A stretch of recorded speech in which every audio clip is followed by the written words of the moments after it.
Now, the last thing we want to cover that's a TypeScript-specific syntax that is used extensively inside of Angular are decorators. Decorators are a way for us to give metadata about some piece of code. And we use decorators using a special syntax, the @ syntax. So for example, on our movie class, we might use a special decorator. And it works like this. You use an @, the name of the decorator, and then generally in Angular, you invoke that directory with parentheses. And oftentimes we pass values into that decorator, but not all the time. Sometimes we do, sometimes we don't. And this decorator gives us extra metadata about this movie. The typical example for a decorator is to give Angular itself instructions about how to use that class.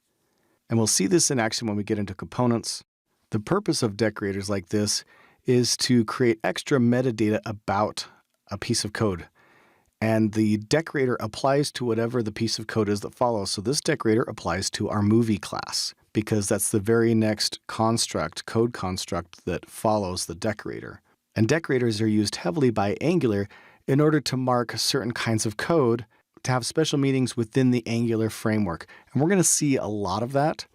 So we're not going to cover why and how we use those yet, because we'll be encountering that even right from the beginning, as soon as we get into our first example of writing our own code. But it is important to understand that decorators exist, that these are a TypeScript construct, and Angular makes heavy use of them. Now you'll see decorators around classes like this. You can also see decorators for properties. For example, in our movie, if we had, say, a long title, which was a string, we could have a decorator on that property, which would look like this. You can also have decorators on parameters to functions.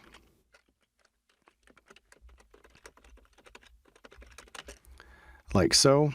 Again, none of these decorators actually exist, so TypeScript is telling me a warning and saying, hey, these decorators, they don't exist, and that's fine. When we get into the further sections of this course, we'll actually be using various types of decorators inside of our code, and we'll get quite comfortable and familiar with them.